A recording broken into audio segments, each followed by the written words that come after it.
il n'y a pas de problème, je sais. Alors, la première histoire, ça s'appelle La petite fille en noir. Je vous mettrai, si vous voulez, dans le Discord, la page si vous avez envie d'aller les relire, les histoires, parce que c'est des histoires qui ont été posées sur un blog.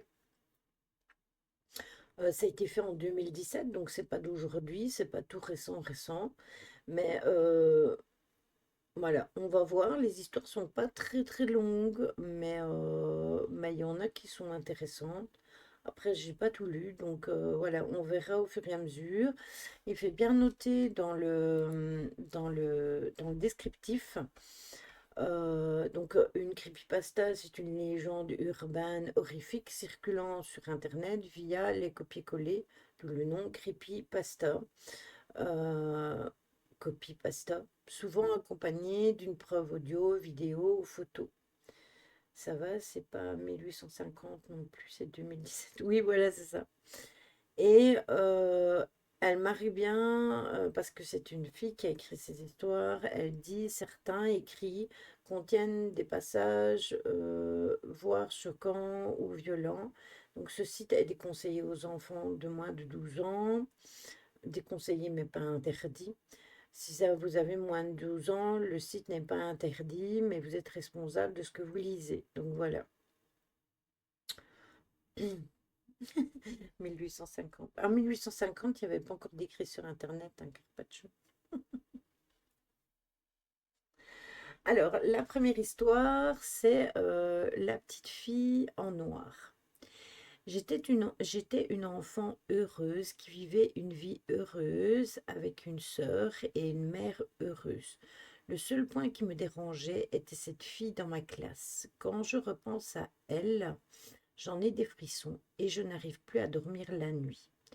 Je n'avais jamais vu une seule phrase sortir de sa bouche. Quand j'arrivais dans la classe, elle était toujours là, assise toute seule, au fond, à ce bureau tout sale, rempli d'écritures malsaines, comme meurs ou encore le diable viendra cette nuit chez toi, et une chaise horriblement bancale. Personne ne faisait attention à elle, pas même le professeur. Personne ne connaissait ni son nom, ni qui elle était. Sa peau était tellement blanche qu'on pouvait percevoir certaines de ses veines. Ses cheveux noirs tressés et ses cernes lui donnaient le visage de la fille possédée dans les films d'horreur. Sa robe noire lui descendait jusqu'aux genoux et ses chaussures. À midi, j'allais manger à la cantine avec mes amis quand elle passa à côté de moi et murmura: tu verras, nous rigolerons bientôt, toi et moi. Je ne sais pas si ce message m'était adressé et je ne m'en souciais pas, mais j'étais étonnée car je ne l'avais jamais entendu parler.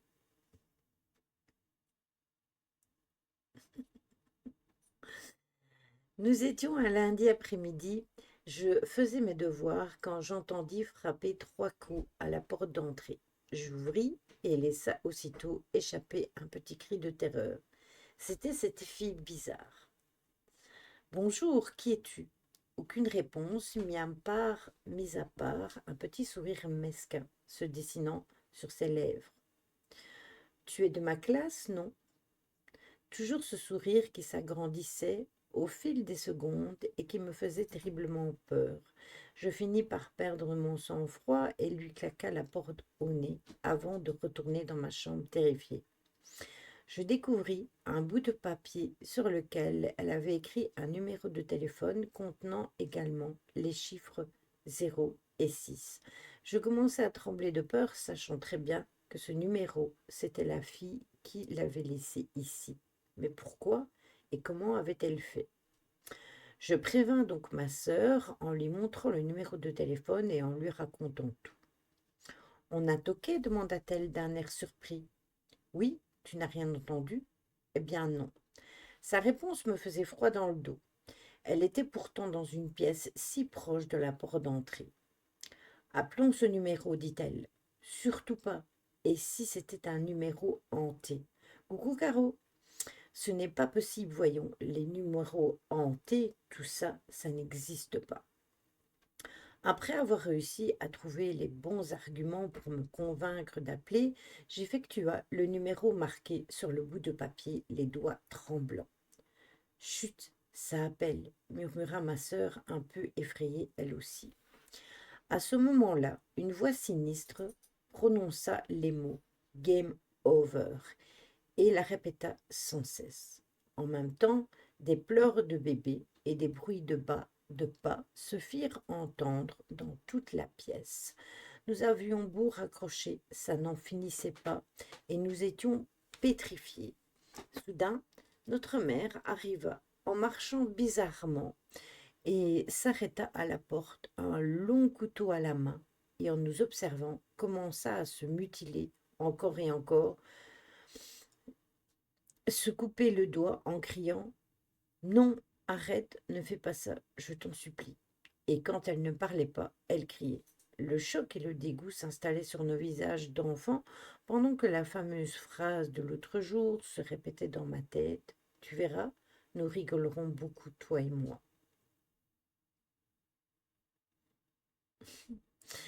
Tout semblait plus clair maintenant.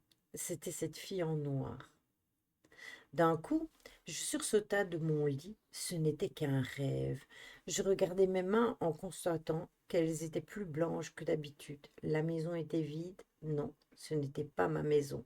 Je me rendis le plus vite possible à l'école dans l'espoir de retrouver cette fillette. Mais sur le chemin, je vis une personne me ressemblant étrangement. Je m'approcha d'elle et me rendis compte que c'était moi.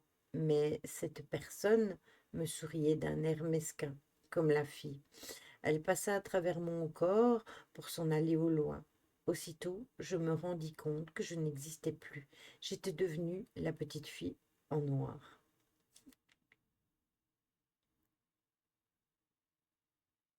Une belle histoire pour aller dormir, c'est ça. T'as dormi hier, Caro? Enfin, je suppose que t'as dormi vu que tu m'as plus répondu, donc j'en ai déduit que tu as dormi. Nouvelle catégorie, writing et reading. C'est quoi? Tu vois, quand même, j'ai un effet apaisant qui t'a permis d'endormir. Mes mauvaises nuits. Aïe. Bah, tu vas te rattraper cette nuit-ci. Maintenant, tu vas pouvoir un peu souffler vu que tu es en congé jusqu'à jeudi. Bon, qu'est-ce qu'il y a, Jim? Tu veux sortir? Bon, attendez, j'arrive.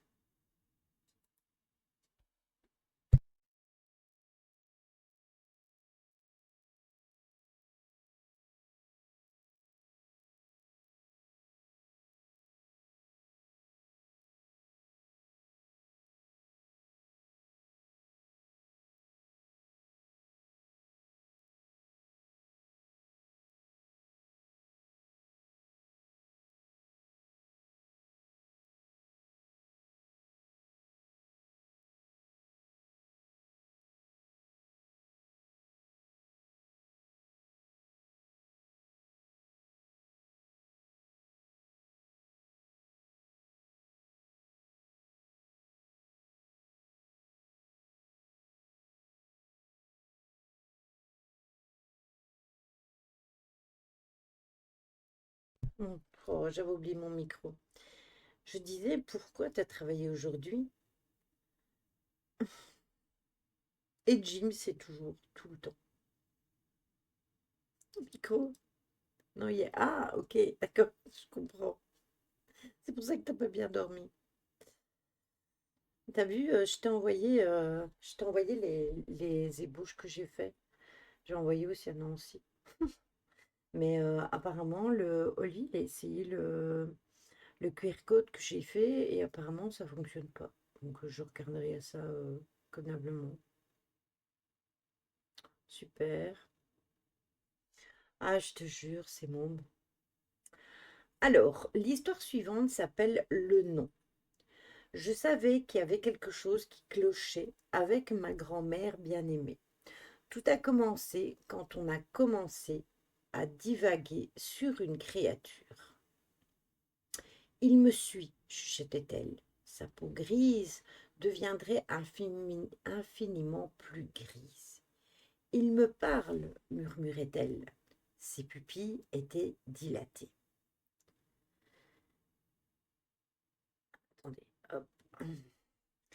Donc, comme toute la famille aimante aurait fait, nous avons supposé qu'elle était juste perdue et que nous avons décidé de la mettre dans une maison de retraite. Toujours maintenant et encore une fois, en rendant visite à ma grand-mère, je la trouve assise dans sa chaise en train de parler dans sa chambre vide. Elle se retourna vers moi et tenta instantanément de me dire quelque chose. Elle me disait ce qu'elle voyait tous les soirs. Des trous blancs dans les yeux.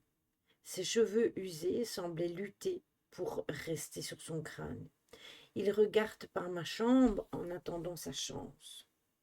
Il attend que je... Elle se tut et un instant elle reprit. Dise mon nom. J'ai considéré cela comme étant un épisode de démence et je suis partie. Puis un autre jour, je suis allée voir ma grand-mère et comme d'habitude, elle était assise dans son fauteuil. Mais cette fois, elle se retourna vers moi et me dit son nom. Ma grand-mère a mystérieusement disparu cette nuit-là. Depuis ce jour, je lutte pour me souvenir du nom de la créature qui soi-disant l'a traquée pendant ces dernières années. Candle Jack, c'est ça? Je ne peux pas m'en souvenir. Elle est courte cette histoire. Il y a juste un truc sur le lettrage, sur le fond en fleurs, et c'est pas super visible. Ouais, je sais, j'ai vu. Après, pour trouver des, tu vois, des tips de cartes pour faire les essais moi-même avec les écritures moi-même, si je passe par Canva, ça me prend la tête. En plus, hier, avec mon clavier, ça me prenait encore plus la tête. Parce que pour les espaces, je galérais. Euh, la première que je t'ai envoyée, c'était avec ça. En fait, le fond fleur, il n'y a pas besoin. Non, mais il est déjà dessus. C'est pas moi qui l'ai ajouté, il est déjà dessus. Ah. Donc, je ne saurais pas le retirer. Il est déjà sur le truc. Il aurait fallu que ce soit blanc. Alors, l'histoire suivante, c'est la traînée de sang. Depuis les années 2000, des disparitions de chiens et de chats ont été signalées et se sont faites de plus en plus nombreuses. Heureusement, aucune plainte n'a été signalée ou déposée au cours de cette dernière année.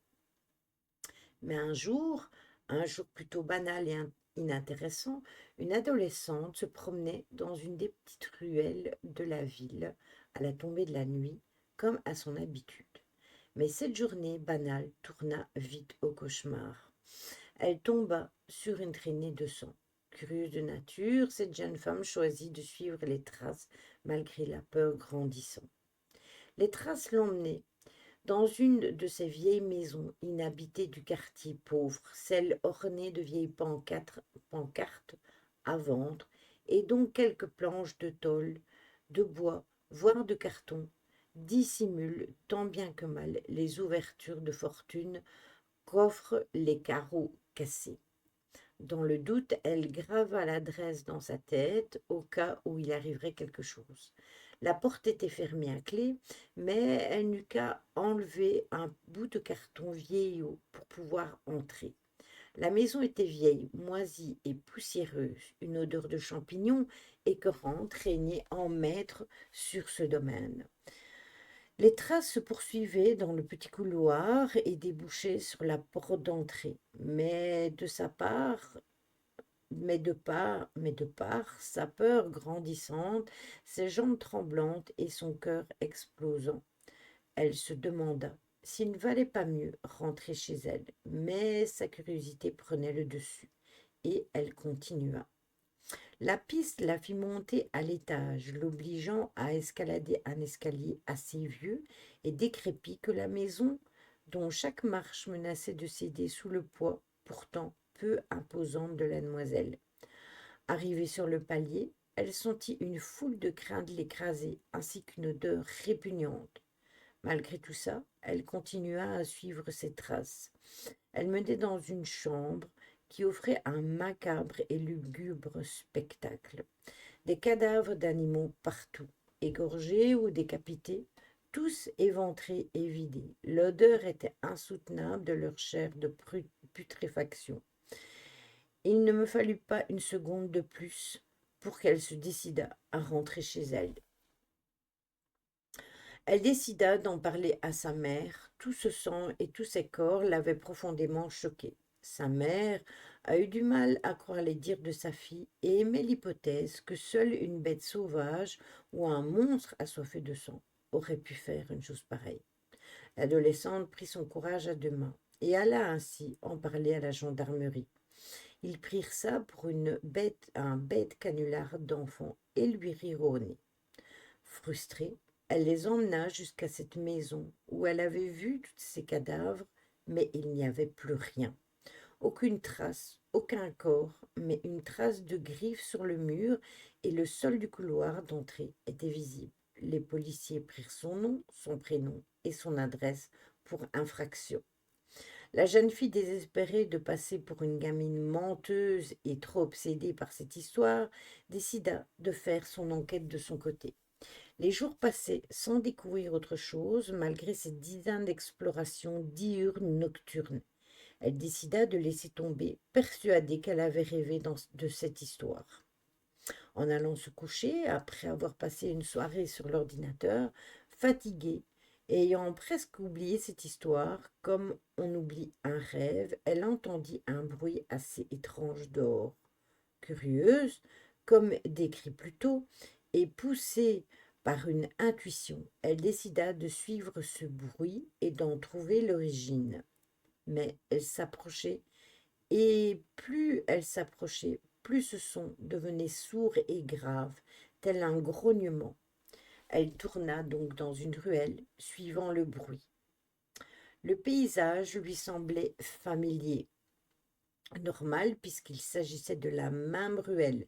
La nuit était tombée depuis longtemps, mais la ruelle était éclairée par un lampadaire qui s'éteignait à minuit, comme la commande de la centrale électrique de la ville, et la ruelle devint immédiatement moins accueillante et de plus en plus glauque. La jeune femme se rapprochait du coin sombre d'où le bruit venait, à côté de la maison, derrière quelques poubelles. Elle fut prise d'un tremblement en voyant la chose qui produisait ce grognement.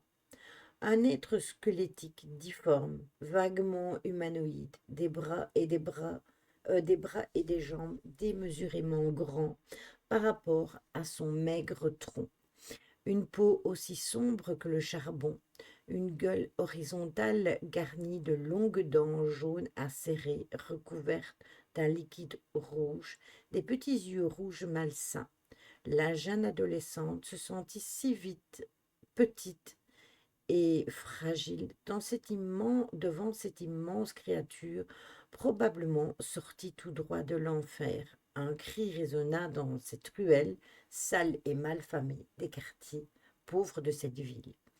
La dernière chose que cette demoiselle vit était ce monstre se jetant sur elle. Personne ne revit la jeune fille, ni cette horrible créature. Iti, mais Iti n'est pas laid, il n'est pas moche, Iti. Il est tout mignon. Le v'là accusé.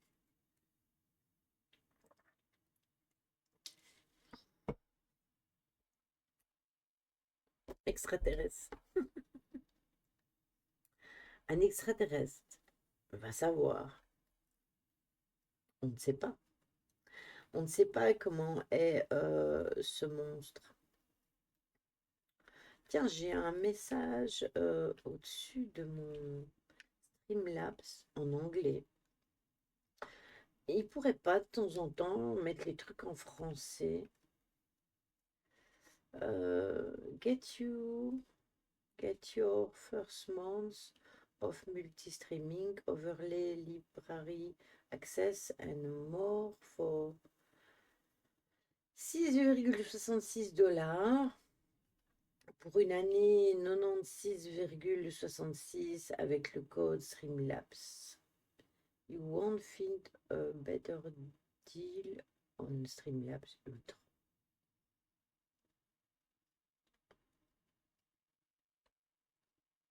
est mignon si on n'aime pas le genre. Et si on aime le genre possible. Ben, il est mignon, E.T. Dans le film E.T., il est mignon, il est gentil, il est trop mignon. Enfin, moi, je trouve. Ça fait un mois que tu fais des lives avec ce logiciel et donc tu bénéficies d'une demande pour payer. C'est quoi que ce que tu lis? Gentil mais mignon. Oh, c'est mignon. Je lis un message qui est au-dessus de mon Streamlabs Angel.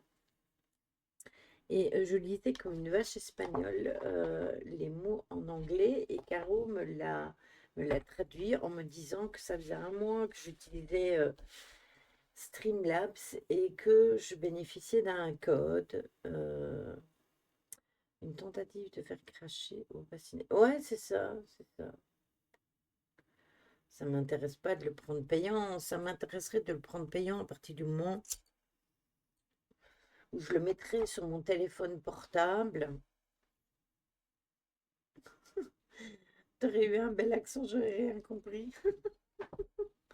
Euh, je le mettrais sur mon téléphone pour les enquêtes et tout. Oui, ça pourrait être intéressant, j'avoue. Mais j'ai pas envie d'avoir les overlays sur le téléphone. Alors, je sais que l'application Twitch, elle est pas top et que au fur et à mesure du temps, elle est de moins en moins bien. Mais si je devais prendre un logiciel pour mettre sur mon téléphone et streamer, eh bien, pour les téléphones, je paierais StreamYard plutôt que Streamlabs. L'accent, ça change tout pour la compréhension. J'ai cru que tu disais un bot. Non, non, c'était un mot au-dessus.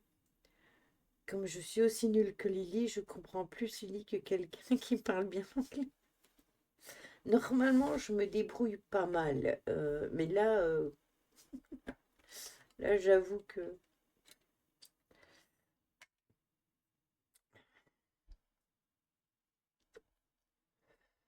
il y a des mots que je comprends, il y a des mots que j'ai retenus par rapport Overly, Liberty Access, ben, c'est le libre accès.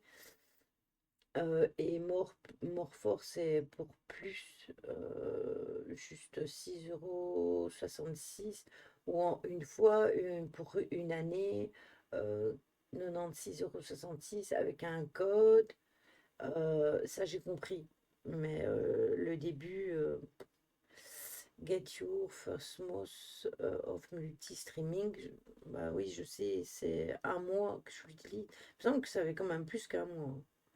Alors en anglais, je comprends la généralité du message, c'est tout. Oui, voilà, c'est ça. Après, voilà. Oui, pareil que toi, Lily, mais de là à tenir une conversation, tu me perds complètement. Un jour en anglais, un anglais a voulu me draguer, je n'ai rien compris. C'est ça, les mots principaux. Après, j'ai retenu beaucoup plus de l'anglais que du néerlandais, hein. Le néerlandais, je ne me souviens quasiment de rien. Ne demandez pas à droite, à gauche, tout ça. Et pourtant, c'est la deuxième langue qui est utilisée en Belgique, hein. Mais thank you. Ouais, mais moi, j'ai plus retenu thank you. Après, ouais, en irlandais, dank u wel, merci bien. Euh, voilà. Ik spreek Nederland. L'accent y est, hein. Je préférais l'allemand. Mevrouw, menir, mevrouw.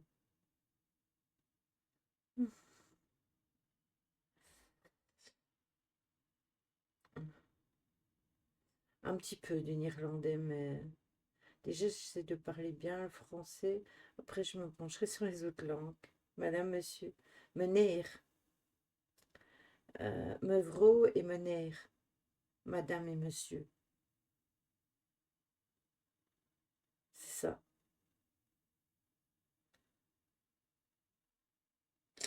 Comme tu l'as écrit, Caro Meuvreau, c'est en allemand.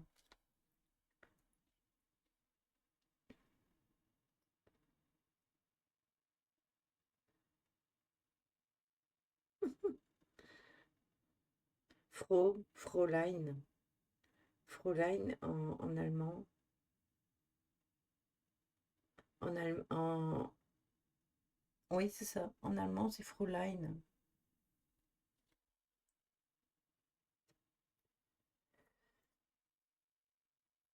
Alors, l'histoire suivante, demoiselle Fräulein. Euh, L'histoire suivante, elle est plus petite et c'est dans la grange.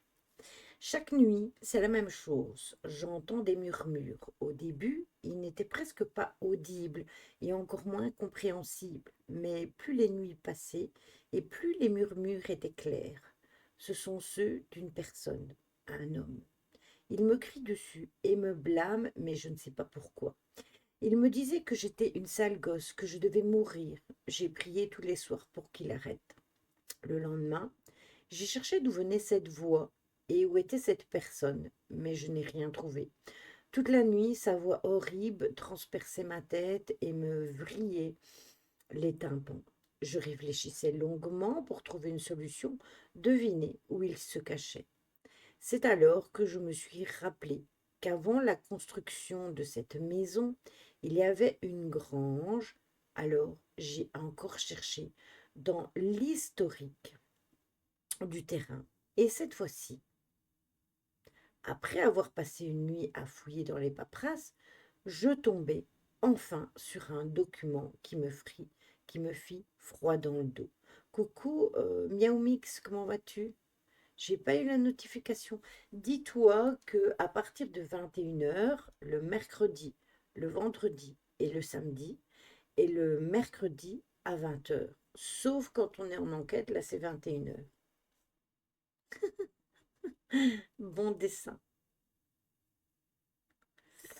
Normalement, à ce stade-là, tu parles toutes les langues comme par magie. Ah, ben ici, il est rallumé, hein. Alors, avant que tout fût détruit et quand la maison du terrain se trouvait un peu plus loin, une famille habitait ici. Elle avait l'air tout à fait normale. Les gens disaient que c'était une famille très gentille. Mais la nuit, toujours à la même heure, soit minuit 13, l'homme de la maisonnée entrait dans un élan de frénésie. Il attrapait alors sa fille unique par les cheveux et la traînait dans cette grange. Il la frappait alors si violemment que elle en était presque morte. Mais lors d'une nuit orageuse, au moment de taper sa fille, il mourut d'une crise cardiaque. Et depuis, chaque nuit, il était là. Impossible de mettre un terme à cette voix. Alors, quelques jours plus tard, j'ai déménagé. Les jours s'enchaînaient tranquillement. Je pris contact avec les nouveaux propriétaires du terrain, un couple de personnes âgées et leur fils. Ils étaient sur le point d'envoyer leur enfant en hôpital psy parce qu'ils prétendaient entendre des voix. J'apprends le japonais. Ah, ça c'est cool ça.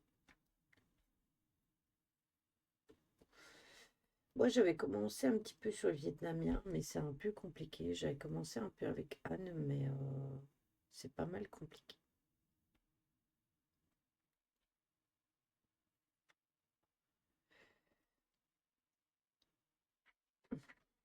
Elles sont bien ces petites histoires.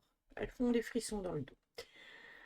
Alors, l'histoire suivante s'appelle Ami, la cousue. Ami de Sound, S-E-W-N.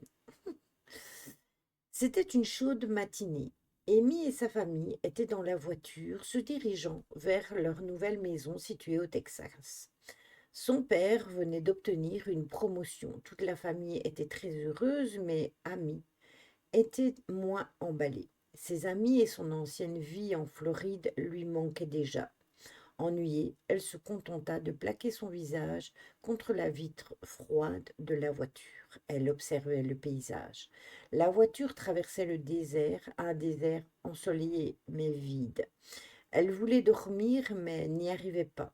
Ensuite, elle posa son regard sur sa sœur, Tassiana. Elle était blonde, aux cheveux bouclés. Elle avait de grands yeux. Ils étaient fermés étant donné qu'elle dormait. Alors, elle commença à s'intéresser à la radio. C'était de la musique classique. Ses parents adoraient ça, mais pas elle. Elle soupira et puis demanda: On arrive bientôt? Ses parents se contentèrent simplement d'un hochement de tête. Une heure passa et le paysage commença à changer. Ce n'était plus un désert, mais une longue avenue, et sur cette avenue, plusieurs maisons identiques étaient construites. Soudain, la voiture s'arrêta. Nous sommes arrivés, dit joyeusement son père. Tatiana était réveillée et poussa un cri de joie, mais Amy poussa un long soupir. Super. Amy descendit doucement et posa son regard sur sa nouvelle maison. Celle Cela la faisait frissonner. Cette maison était faite de briques rouges, avec un toit en ardoise. Elle possédait une grande porte en bois, avec des fenêtres cintrées blanches. La maison semblait avoir été construite dans les années 50. Amy regarda alors l'avenue. Il n'y avait pas beaucoup de maisons, mais il y avait tout près de chez elle un grand cimetière, peu rassurant. Coucou Shadow. Elle soupira et puis entra dans la maison. Elle ne prenait pas la peine de visiter les lieux, elle se contenta de filer en quatrième vitesse dans sa nouvelle chambre. Elle entra doucement dans sa chambre, puis s'arrêta. Elle inspira un bon coup, puis expira doucement. Ah, c'est la seule pièce dans laquelle je me sens chez moi. Elle s'allongea sur son matelas, qui lui servait de lit, puis elle fixa sa chambre. Sa chambre avait des murs gris. Il y avait un bureau sur lequel était posé un carton plein de bibelots. Des étagères étaient accrochées un peu partout sur les murs. Du coup, Amy se releva d'un bond, puis se dirigea vers une machine à coudre. Elle la fixa, puis l'installa sur une des étagères, puis se dirigea ensuite vers un carton et en sortit un nécessaire de couture qu'elle posa à côté de la machine à coudre. Amy aimait beaucoup la couture et passait tout son temps à créer des vêtements. Elle était d'ailleurs vêtue d'une petite robe bordeaux avec un collant noir transparent et des bottes noires. Remarqua ensuite un miroir. Elle s'y approcha pour regarder si elle n'était pas barbouillée. Elle inspecta ses cheveux bouclés, de couleur châtain clair, puis elle approcha son visage pour vérifier si son maquillage n'avait pas coulé. Elle avait des yeux bleus, avec quelques taches de rousseur sur les joues. Soudain, Amy poussa un cri. Tassiana venait d'entrer en lui hurlant: À table! Amy lui jeta un regard noir. On ne t'a pas appris à frapper avant d'entrer? Sa sœur l'ignora et sortit de la chambre. Amy descendit et s'installa. Sur la table étaient déposés des chips, des mini-pizzas, des petites saucisses ainsi que différentes bouchées. Plus tard dans la soirée, Amy prépara ses affaires. En effet, le lendemain, c'était la rentrée des classes. Elle allait pour la première fois aller au lycée. Elle était très anxieuse. Allait-elle se faire rapidement de nouveaux amis? Arrivera-t-elle à rester elle-même sans se faire remarquer? Comme elle se posa beaucoup de questions en même temps, elle se dit qu'elle devait plutôt aller se coucher. Le lendemain, Amy se réveilla. Aussitôt levée, elle s'habilla et se pomponna. Une fois prête, elle s'admira devant le miroir. Elle était vêtue d'un jean slim délavé avec un petit tailleur blanc et un débardeur noir. Elle avait mis un bonnet noir sur sa tête pour un petit air pas très strict mais cool. Puis, elle mit ses bottes et descendit en toute vitesse et prit son petit déjeuner. Elle se contenta d'un pancake et d'une tartine au beurre. Enfin, elle prit son sac et s'en alla vers le lycée. Une longue journée allait commencer pour elle. À peine arrivée au lycée, la sonnerie pour le début des cours retentit et elle rejoigna sa classe et s'installa à côté d'une fille. Puis le professeur entra en classe et s'installa et dit: Bonjour à tous, je suis votre professeur principal, Madame Stewart. Amy observa son professeur un instant. Il était... madame, c'est un monsieur. Monsieur Stewart. Amy observa son professeur un instant. Il était petit, dodu, chauve, avec des lunettes au bout du nez. Monsieur Stewart observa un à un ses élèves et posa son regard sur Amy. Toi, tu es nouvelle, je suppose, n'est-ce pas? Oui, je suis nouvelle, je viens d'emménager, dit nerveusement Amy. Viens au tableau te présenter, je te prie. Amy s'avança alors au tableau et était très mal à l'aise. Eh bien, bonjour, je m'appelle Amy, j'habite pas loin d'ici. J'ai une sœur qui s'appelle Tatiana. J'aime beaucoup les arts, notamment la couture, et j'espère que vous m'apprécierez car j'aimerais beaucoup être votre amie. Amy retourna à sa place. Bien, merci, mademoiselle Amy, dit monsieur Stewart. Après que le professeur ait donné toutes les informations importantes sur le lycée, la sonnerie, donnant la fin des cours, retentit. Amy sortit de la salle, se dirigeant vers son casier. Soudain, sa voisine de classe, une jeune fille rousse aux yeux bleus et avec des taches de rousseur, grande et ronde, s'avança vers elle et lui dit: Salut Amy, moi c'est Stacy. Salut Stacy, enchantée.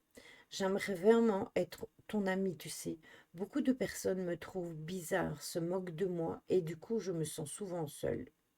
J'aimerais vraiment être ton amie, Stacy. Ça me ferait vraiment plaisir, peu importe ce que les autres pensent de toi.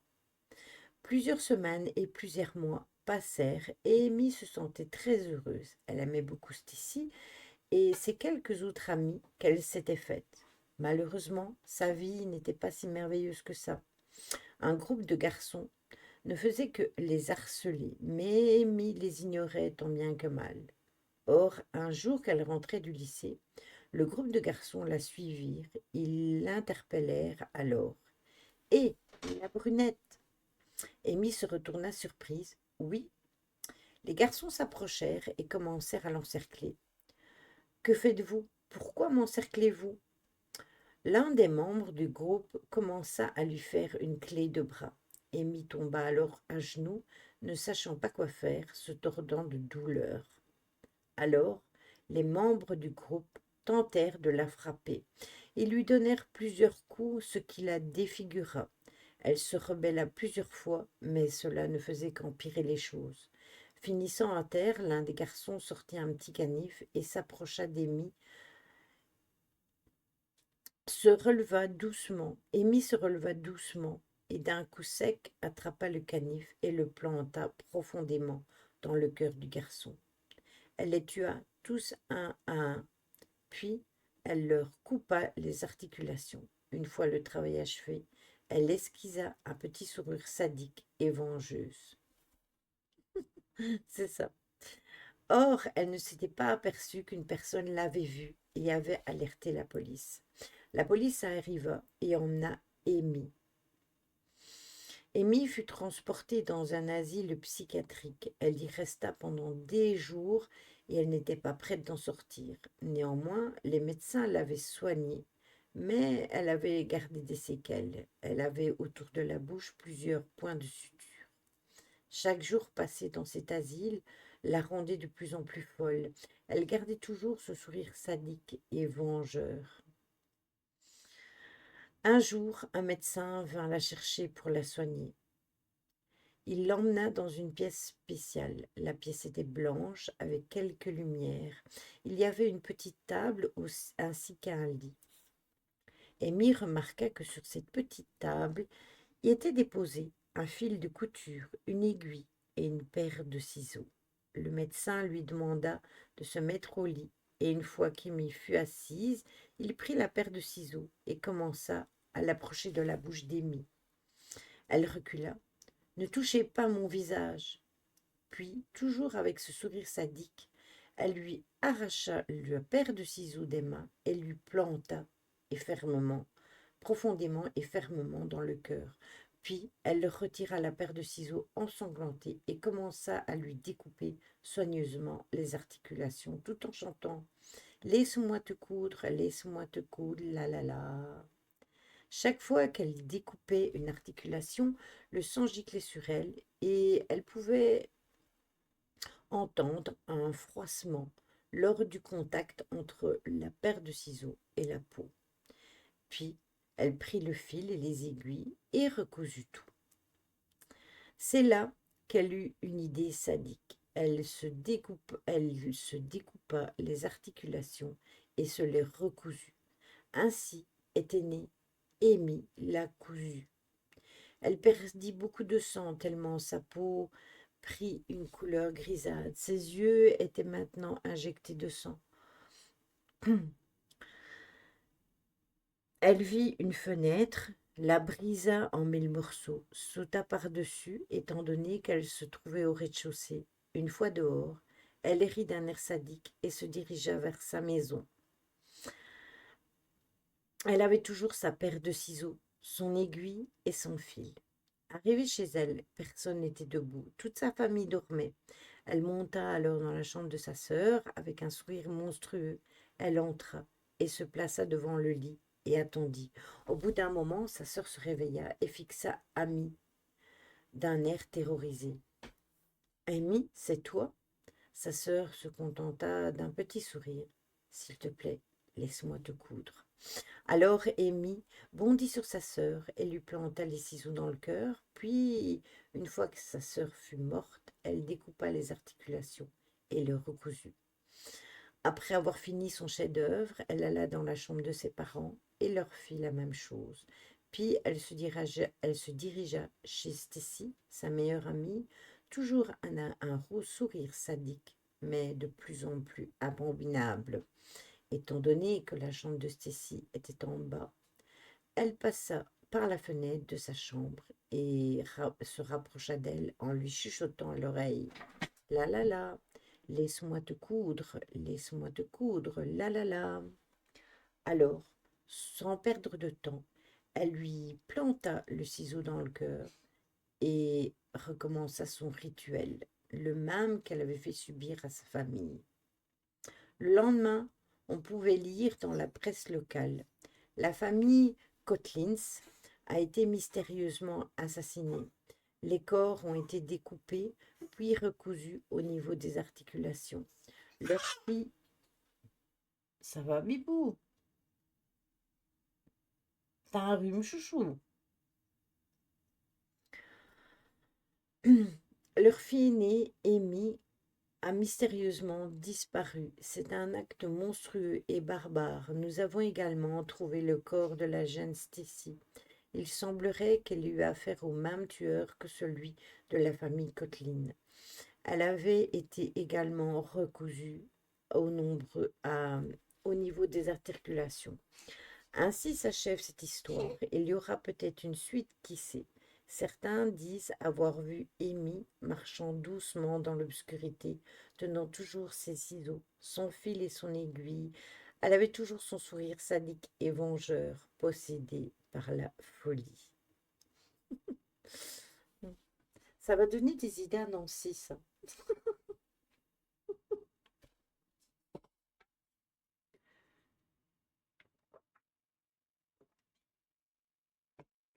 Ça va être chouchou. Chachou. Bibou. T'es où? Attendez, il veut sortir lui aussi et tous. J'arrive.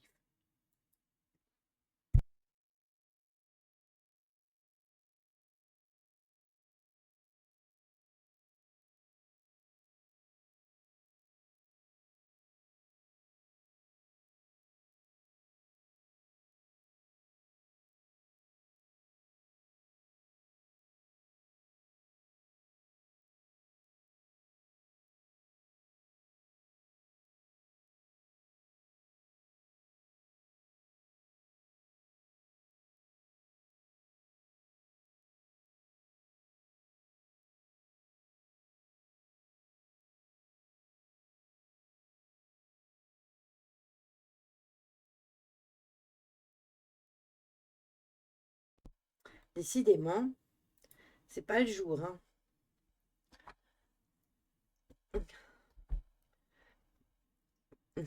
Voilà une histoire qui fait trembler dans les chaumières. Eh ben, j'ai plus envie de coudre.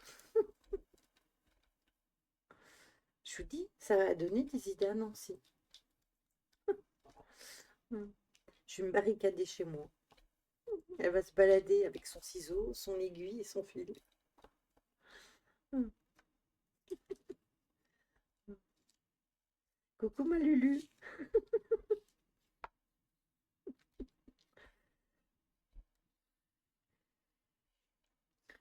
Comment vas-tu ma Lulu? Est-ce que tu vas bien?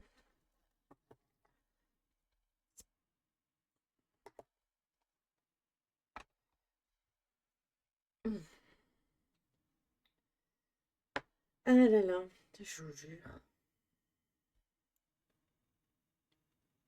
Je vois mon nombre de follow diminuer. Avant-hier, enfin, je pense que c'est lundi. Lundi, on était 864. Hier, nous étions 863. Aujourd'hui, nous sommes 862. Ça va, merci. Donc, il y a des personnes qui ont une follow.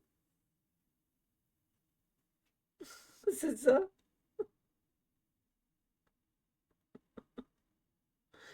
En plus. Elle a déjà le costume. Donc, voilà, l'affaire est faite. Tu sais, les voisins trouble fête.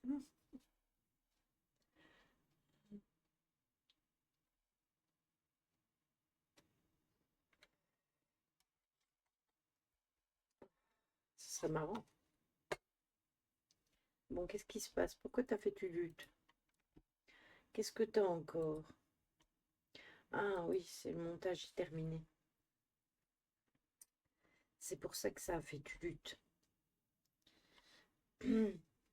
Attendez, parce que j'ai perdu ma souris.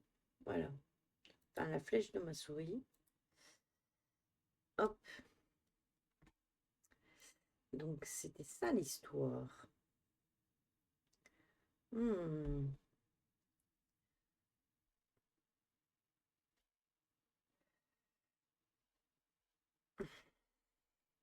Après, on va encore faire quelques histoires. Me faut une citerne d'acide pour. Bah, tu vas installer une citerne à mazout et à la place de mettre du mazout, tu mets de l'acide.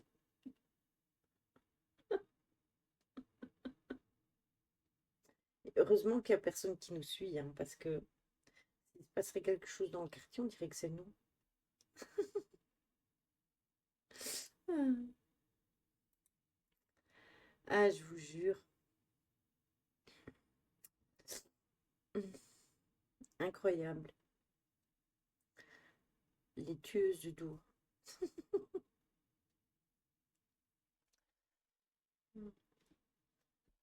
Le voisinage infernal.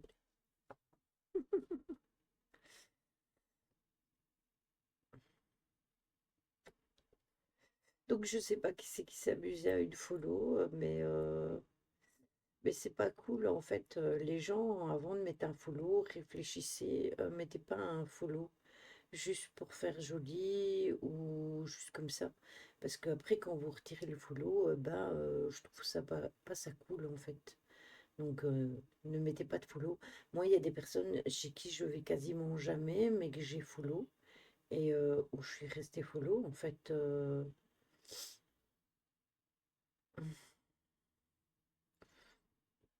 après, j'avoue qu'il y a des streamers que je ne suis plus, mais c'était des gros streamers, donc euh, c'est des ceux qui ont eu comme un pet au casque. Je t'entends pas fort, pourtant je suis à fond et mon truc est juste à côté de moi, mon micro. Après, je parle pas nécessairement très fort, donc ça peut être ça aussi. J'ai une idée. Mon histoire lui a donné des idées. Alors, l'histoire suivante est le monstre du cimetière. Je passais par le vieux cimetière, mais une nuit d'hiver, tout a basculé. Écoutez mon histoire. Comme tous les soirs, je rentrais des cours, il faisait nuit, et comme d'habitude, je passais par le vieux cimetière abandonné. Je devais le traverser pour rentrer chez moi, non pas car c'était le seul chemin, mais parce que le détour était bien trop long. Je n'avais rien pour l'illuminer, et bien sûr, c'était une nuit sans lune. Mamie, faut que tu changes tes habitudes pour parler plus fort. Mamie toi-même. Nous sommes deux mamies. J'étais à mi-chemin lorsque j'entendis un bruit. Je me retourna, mais rien. Il ne pouvait pas s'agir de gardien, car, comme dit précédemment, le cimetière était abandonné.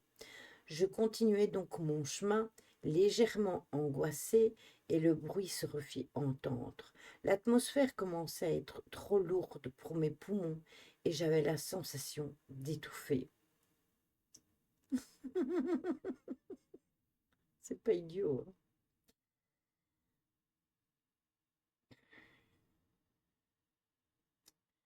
Euh, et c'est là, en me retournant, que je vis cette chose. Elle ressemblait à un chien croisé avec un ours sans poils. Je commençai à reculer, mais la créature bondit et me plaqua à terre. Je me débattais en hurlant, tandis que ses griffes m'arrachaient la peau, et avec ses dents, il m'arracha les ongles.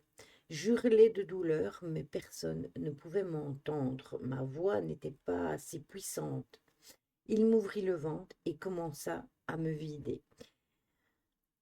Il acheva son macabre ouvrage en m'arrachant les yeux, puis il partit, laissant mon corps mutilé et presque méconnaissable là, près de cet arbre. Vous vous demandez comment je peux vous raconter cette histoire alors que je suis censée être morte, car je suis venue vous tuer de la même manière. J'ai été réincarnée en cette sorte de monstre avide de sang. Et d'ailleurs, à l'heure où vous lisez ces lignes, je suis probablement derrière vous, ou bien cachée sous votre lit, ou encore dans votre armoire à guetter le bon moment pour vous tuer. Flash information spéciale. Hier, en début de matinée, une jeune fille a été retrouvée morte dans un vieux cimetière abandonné, tuée d'une manière que nous ne pouvons pas citer ici. Il semblerait qu'elle ait été exécutée hier soir sur le chemin de l'école. C'est à ce jour la 18e victime qui a subi ce sort. La police vous conseille de ne pas sortir de chez vous à la nuit tombée et de vous assurer que tout est bien verrouillé chez vous.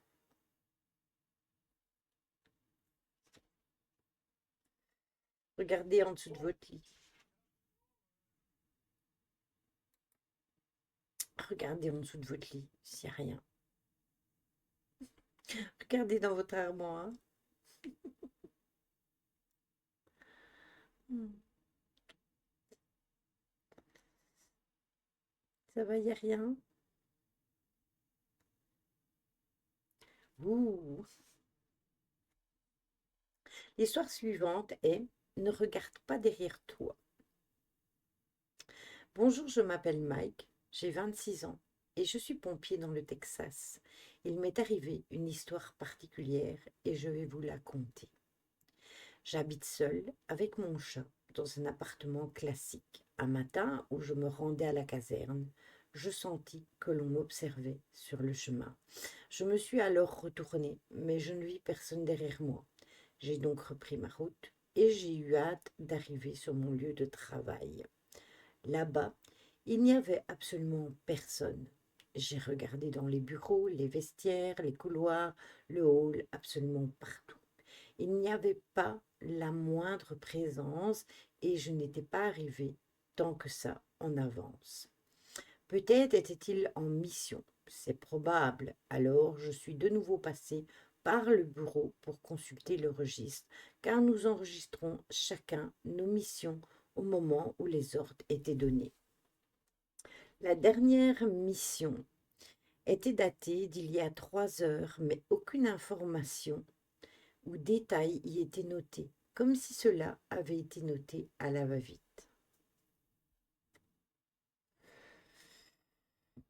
Je suis donc montée dans le bureau du directeur, et Dieu soit loué, il était là. J'entra, et au moment où nous allions entamer une discussion, le téléphone sonna. Il me fit signe d'attendre et décrocha le combiné.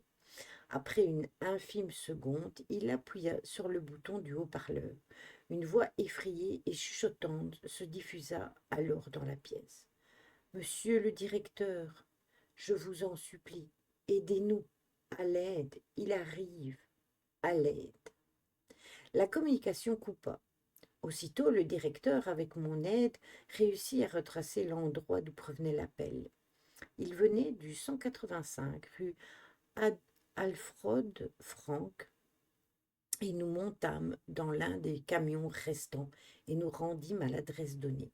Sur la route, le directeur m'expliqua qu'il s'agissait d'une ancienne usine de bandage où il travaillait avant. Elle avait été abandonnée suite à une insécurité ayant entraîné plusieurs accidents.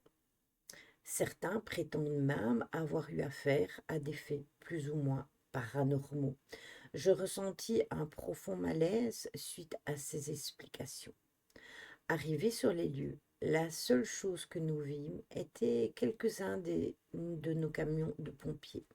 Le directeur, qui connaissait bien les lieux, passa devant et me guida jusqu'au hangar principal.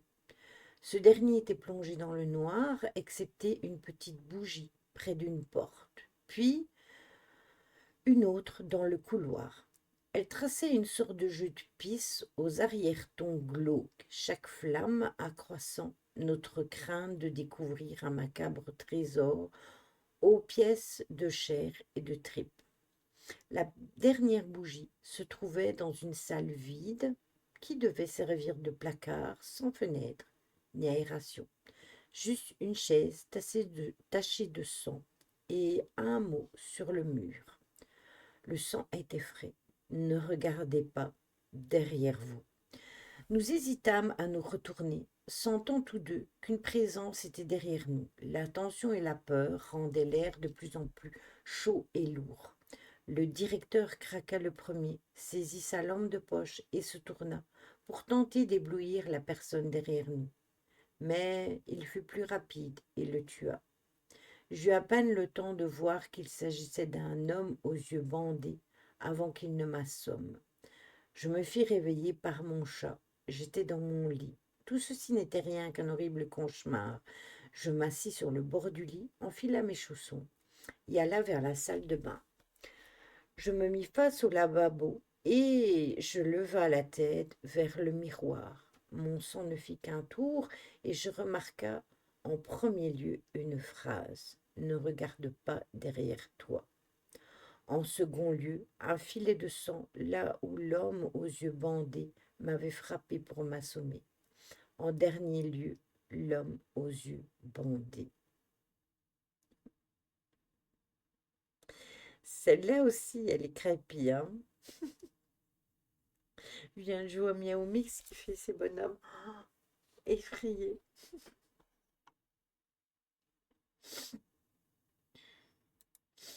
Ça va, vous survivez?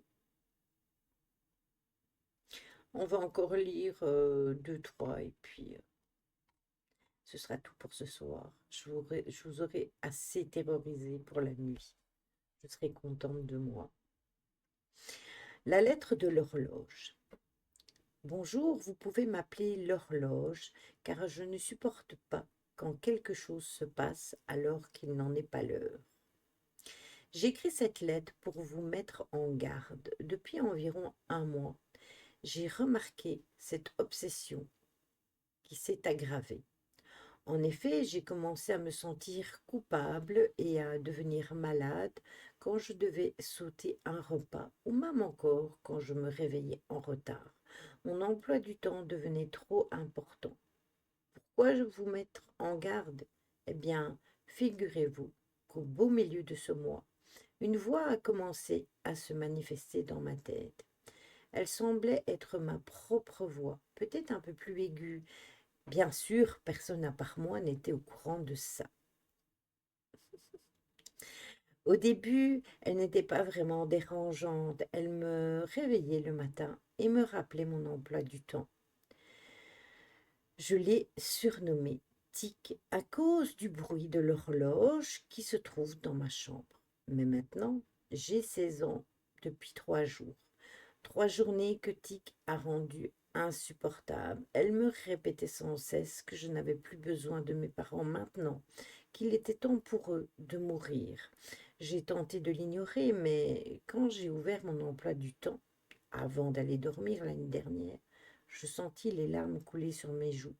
Mon obsession refaisait surface. J'ai donc été me coucher et je me suis réveillée à 1 heure du matin. Je me suis rendue dans le salon. Mon père lisait son journal, comme Tic l'avait prévu. J'ai baissé les yeux vers mon poignet pour voir ma montre, attendant qu'il soit 1h10, un couteau en main. Lorsqu'il fut l'heure, je me suis rapidement jetée sur mon père, porta la lame à sa gorge et son sang commença à tacher sa chemise. J'ai attrapé un bloc de feuilles et un stylo avant de partir en courant, entendant les pas précipités de ma mère dans les escaliers. 22h22. Me voilà maintenant dans la forêt, écrivant cette lettre à quiconque la trouvera. Tic me dit qu'il est 9 heures, personne ne m'a encore retrouvé. Je dois avouer que mon nouvel emploi du temps me convient bien. Je vais bientôt rentrer chez quelqu'un pour l'égorger, voler de la nourriture et partir. Je ne dirai plus qu'une chose, il est temps pour vous de mourir.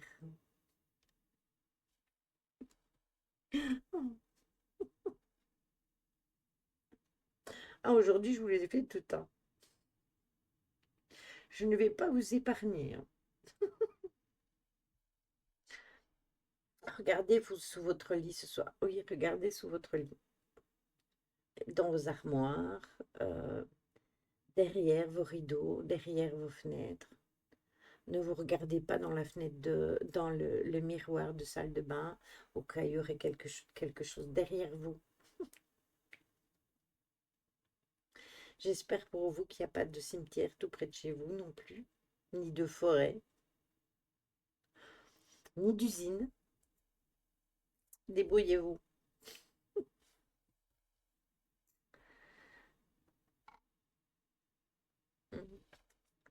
C'est sûr, je ne monte pas me coucher. Attends, je bois mon café avant de mourir. Eh bien, bois ton café.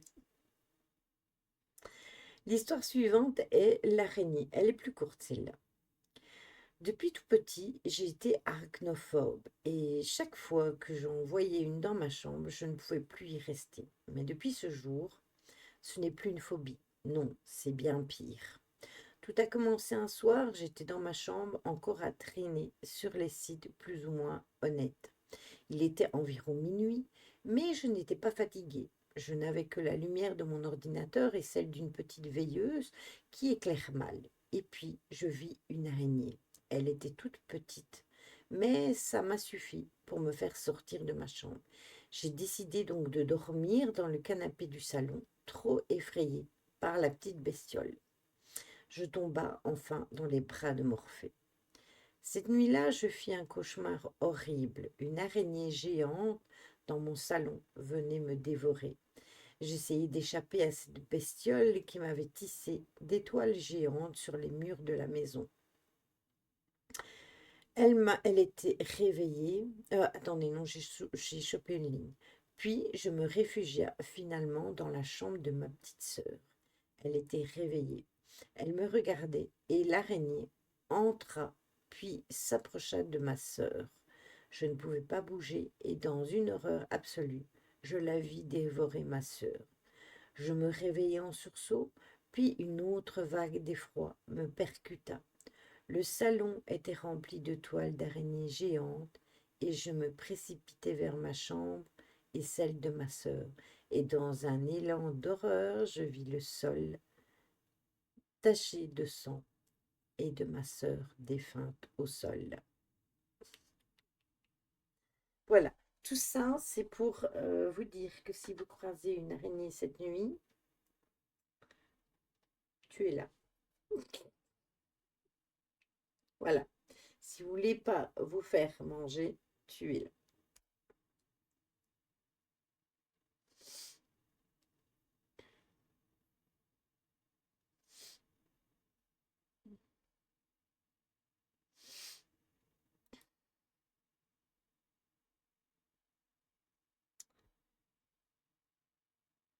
J'ai peut-être des araignées. Bah, Lulu, débrouille-toi pour cette nuit. Alors, la dernière histoire que je vais vous raconter, c'est la fille au corbeau. Je viens d'emménager dans une maison. Elle est parfaite pour quelqu'un qui vit seul comme moi. Elle donne sur une forêt remplie de corbeaux. Je vais prendre le chat au cas où. Leurs cris ne sont pas agréables, mais bon, quand je pourrai, je les tuerai, ces satanés oiseaux. C'est ma première nuit dans cette maison vide. J'entends ces bêtes juste dans ma chambre et ils n'ont pas fini de piailler. J'entends des pas dans le jardin et j'espère qu'il n'y a pas de foutus mammifères. J'aurais dû rester dans ma stupide ville. Le lendemain matin, je me réveille dans une vision de cauchemar. Le sol de ma chambre, non, de ma maison, est recouvert de cadavres de souris et des corbeaux qui les mangent. Malgré le dégoût, je les vire et j'enlève les cadavres que je vis sur le mur marqué de sang. Va-t'en ou tu vas mourir, petite souris. Mais quel est le crétin qui a mis ça? Je n'ai pas de voisins et la ville est loin. Ce sont des stupides gosses. Enfin, peu importe. Après avoir nettoyé tout ça, je sors de la maison et je vois du sang mener jusqu'à la forêt. C'est imbécile qui a fait ce coup, sans aucun doute. Sans réfléchir, je suis cette piste et je vois des corbeaux me fixer du regard. Je me sens mal à l'aise, une silhouette noire apparaît devant moi. C'est une jeune fille, aux cheveux et aux yeux bruns et aux habits noirs. Elle a une cape et un masque, un loup plus précisément, et un chapeau, tout de couleur noire. Elle me fixe du regard et d'un seul coup, des dizaines, non, des centaines de corbeaux se jettent sur moi. J'arrive à m'enfuir, mais les corbeaux me foncent dessus et la petite fille parvint à me blesser. Mais j'arrive à tout de même à rentrer chez moi. Maintenant, j'entends ces piafs partout, croissant dehors.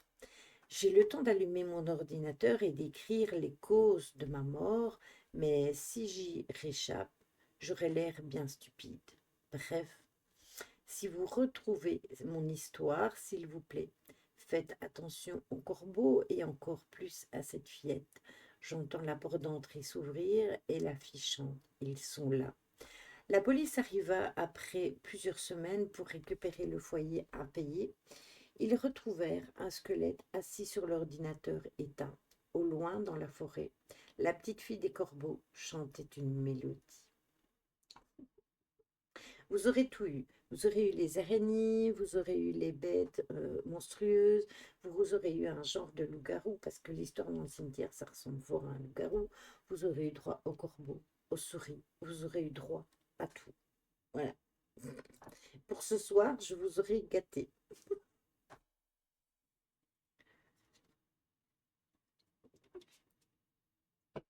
Ne dis pas ça. Pas de jaloux pour les phobiques. C'est ça, exactement. On a fait tout le tour. Que ce soit araignée, oiseau, tout ce que vous voulez, on a fait le tour.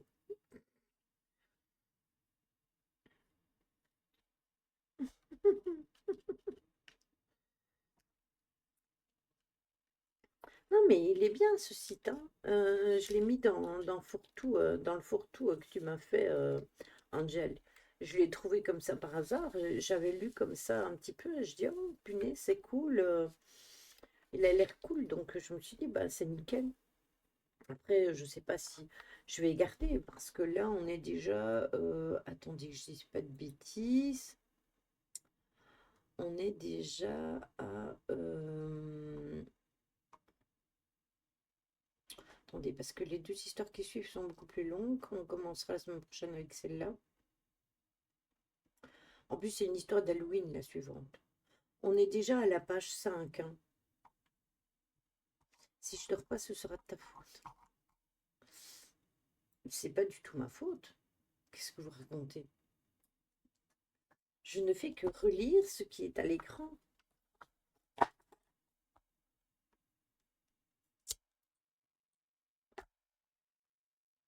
Et puis nous sommes dans le thème, hein. Voilà. Nous sommes dans le thème d'Halloween. Débrouillez-vous. C'est vous qui venez écouter mes soirées creepypasta. Voilà. Vous savez ce que vous risquez d'être bercé par des histoires horrifiques de monstres et de filles tueuses au fil à aiguille et aux ciseaux magiques, en passant par toutes les bestioles possibles, inimaginables, qui font les phobies de chacun. Au printemps, tu nous liras des histoires de pâquerettes. Voilà, des histoires à l'eau de rose. Exactement. Pour l'hiver, les trucs d'horreur. Pour le bon temps, des histoires d'amour. Voilà. Je vous donne en recherche de me trouver des histoires d'amour pour le printemps, hein. Mm. Ah là là. En été, des histoires d'hirondelles aussi. Et de soleil. Voilà. Chaque chose à sa place. Il n'y a pas de saison pour les histoires d'horreur. Merci, Angel. Voilà. Et toc. Et toc. Mm. Tiens, Caro est pas là. Elle s'est endormie, à mon avis. Elle était crevée, la pauvre. Et de bourrique aussi. Aussi, oui. Bourrique et bourriquet. Connaissez bourrique et bourriquet? Est-ce que vous les connaissez dans le chat? Moi, je connais bourrique et bourriquet.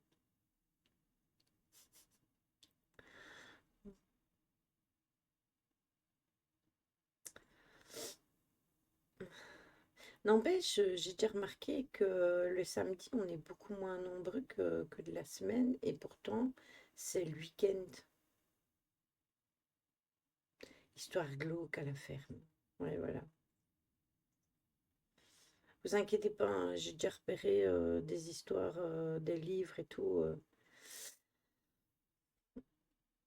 Moi, je connais Boursinet. Moi aussi, et je connais Tigrou. Mais est-ce que vous savez à qui on donne le terme de bourrique et bourriquet?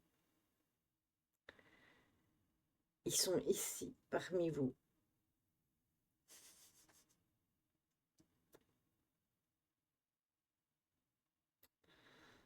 Hmm, non.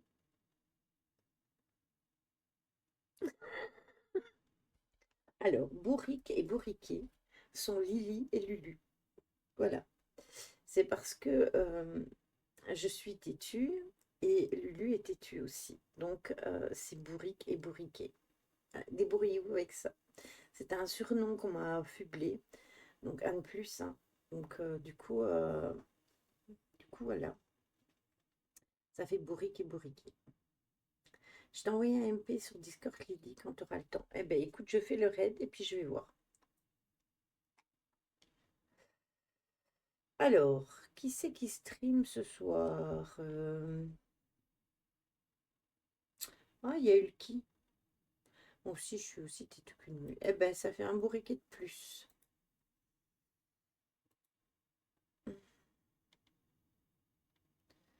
Euh, Ouais, on va aller voir Ulki. Ça fait super longtemps que j'ai pas été chez lui. Un vieux pote. Ceux qui suivent Jojo, ils connaissent aussi. Il faut retrouver ta queue comme pour bourriquet dans Winnie l'ourson. Oui, voilà. Retrouver ma queue et agrafer-le. Vous le mettez avec une punaise. Mm. J'adore Winnie l'ourson. Winnie l'ourson font partie de mes histoires préférées. Alors, Miao Mix, j'ai vu qu'il a mis 3 vidéos sur TikTok. Je lui ai mis un commentaire, mais pas de nouvelles, donc je sais pas. Il a regardé toute la série en manga sur Netflix de Tomb Raider et il expliquait qu'il était nul, etc. Et, euh, et une vidéo sur la lecture d'un livre qui a l'air super bien en vrai. Hormis ça, je n'ai pas de nouvelles. Oui, j'ai vu aussi ces vidéos, il était content de son livre. Oui, c'est ça. Alors, Jojo, c'est pas sérieux ça. Il va revenir, hein. Dites-vous que Jojo, il a toujours été comme ça. Il va, il vient, il va, il vient, il va, il vient. Euh, L'année passée, il est resté presque 6 mois, je pense, sans streamer, hein.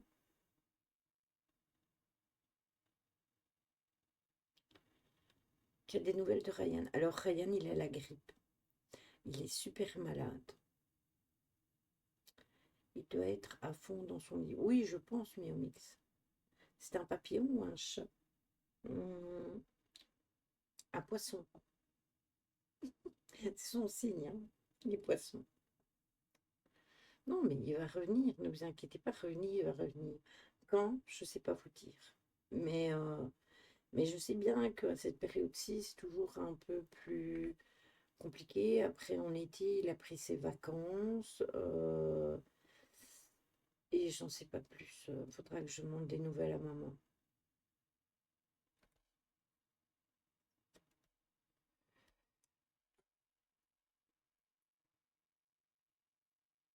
C'est ça, c'est ça, c'est ça, Angel. Moi, une semaine, c'est trop pour moi. Et lui, il peut rester des mois comme ça. Après, c'est dommage aussi, c'est pour sa chaîne YouTube, parce que sur sa chaîne YouTube, ils sont très nombreux et beaucoup attendent ses vidéos. Et, euh, et puis voilà. Mais je comprends tout à fait, hein. On ne peut pas tout le temps être à fond. Il doit se soigner, penser à lui. Il a son boulot et tout. Et le stream vient après. Donc je comprends. On n'est pas tous faits de la même façon, hein. C'est ça, c'est vraiment ça, Angèle. C'est vraiment ça. Moi, je respecte ça. Après, je vais envoyer quelques messages, mais je le harcèle pas. Ça sert à rien, de toute façon, hormis que quand il verra, il va se dire, ah ben Lily, elle m'a envoyé des messages tous les mois. Mais, euh, mais après, j'aime bien le laisser tranquille. Et puis dites-vous qu'il reviendra, hein, ça c'est sûr et certain. Revenir, il reviendra. Mais il faut laisser du temps au temps. Oui, c'est ça. Donc moi, je préfère le laisser. Je prends des nouvelles à maman et puis voilà quoi. Bon, allez, on va faire le raid. Je vous souhaite un bon fin de week-end et un bon dimanche. Reposez-vous bien. Je vais passer sur l'écran de fin. Oui, mais c'est comme ça. Au mois de mars, il me fera un message de toute façon. Parce qu'au mois de mars, je lui ferai son cadeau pour son anniversaire. Et là, il m'enverra un message pour me dire merci. Donc, vous attendrez jusqu'au mois de mars. Ah, mais non, attendez, il y a les fêtes de fin d'année avant. Donc voilà, peut-être pour Noël. Entre Noël et Nouvel An.